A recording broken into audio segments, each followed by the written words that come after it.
And we're back with the fifth and the final segment of the GSMC Sports Podcast presented by the GSMC Sports Network. And in this fifth segment, we are going to be looking at the NBA Power Rankings. They were released 2 hours ago.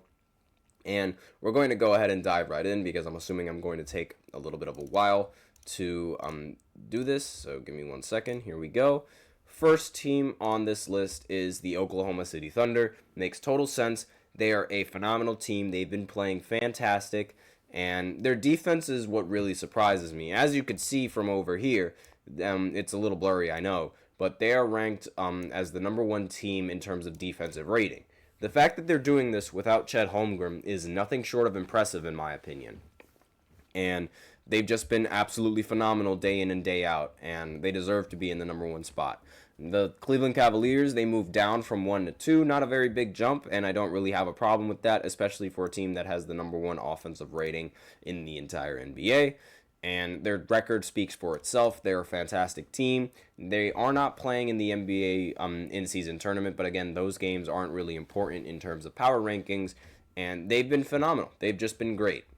The Boston Celtics, they moved down. Makes sense that they moved down. They are a little bit more balanced than the two teams that I just mentioned, and but I will say this is obviously a championship contending team. They contended for the championship and they won the championship last season, so it makes sense that they're still ranked this high, and it makes sense that and that record also speaks for itself right here, 21-5. It speaks for itself.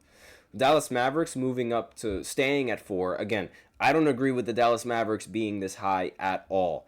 I think there are other teams that deserve this ranking a little bit more than the Dallas Mavericks, but again, being 17-9, again, that also speaks for itself.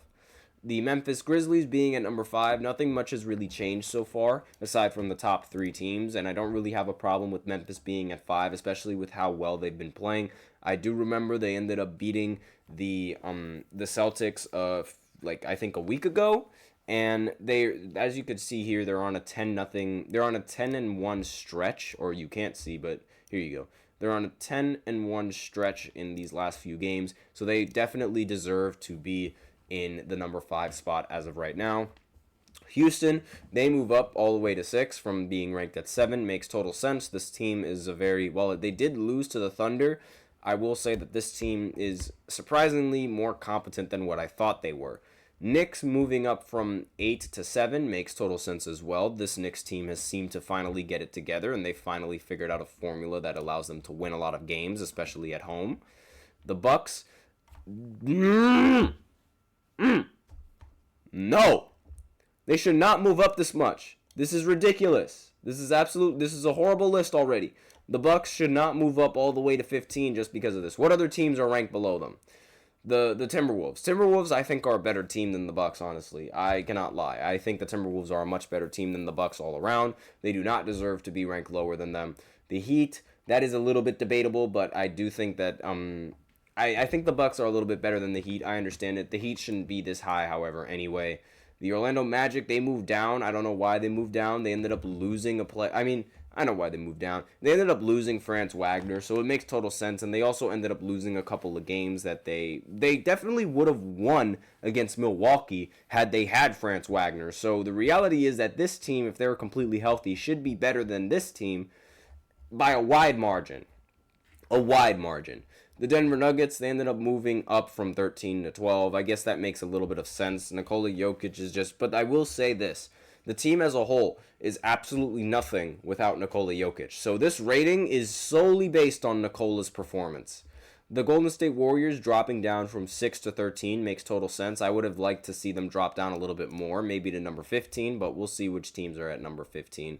Yeah, I think the Phoenix Suns are a much better team than the Golden State Warriors. The Hawks being around that mid-tier area makes a little bit of sense. The Lakers, I know they're going to move down a lot because they've been losing a lot of games. They did not have LeBron for a couple of games, so it makes total sense.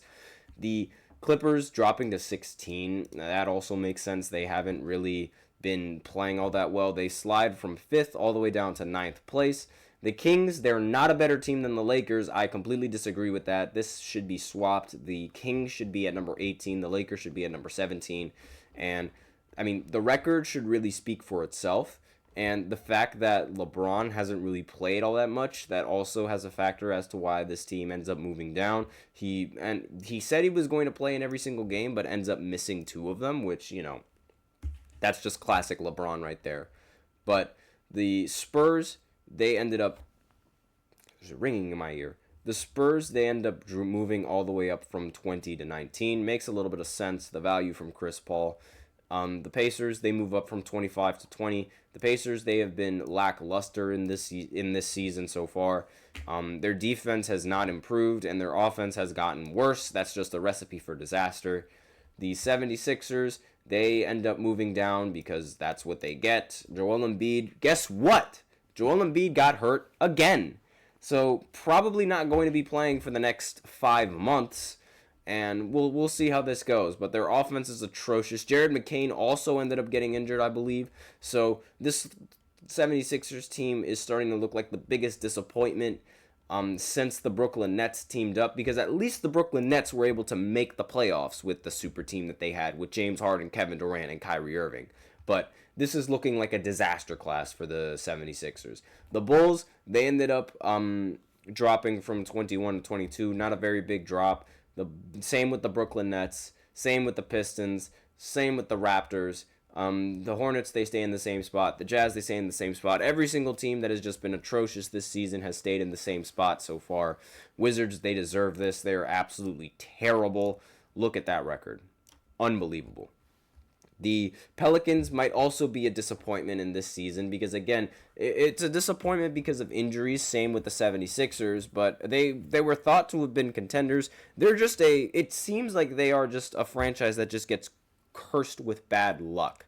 I don't know if you guys are superstitious, but like anything that can go wrong with the Pelicans ends up going wrong. And it's very difficult to explain. And it's just like, that's really the only worthy explanation that I have for it. Now, again, this is just a this list. I'm not really all that I don't agree with the Bucks being ranked this high. I really don't. I understand that they've been winning a couple of games. Again, they've won 12 of their last 15. I completely understand that, but I don't think they should be ranked this high. This team is nothing without Giannis Antetokounmpo.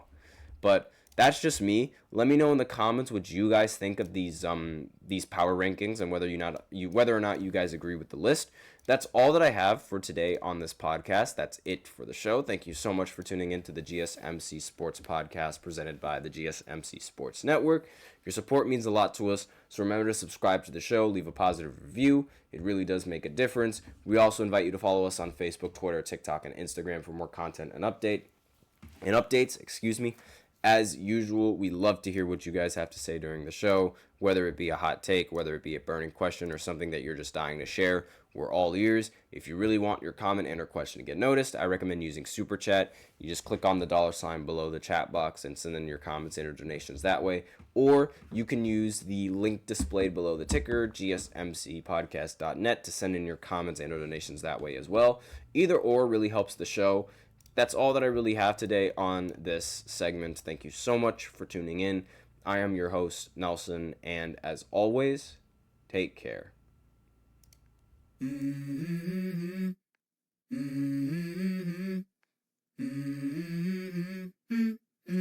Let's go. I wake up to a little bit of drool on my pillow, feel like it's gonna be a bad day. Yeah, I'm tired of shit, and the coffee ain't hit yet. Damn, ain't that great. I don't wanna go.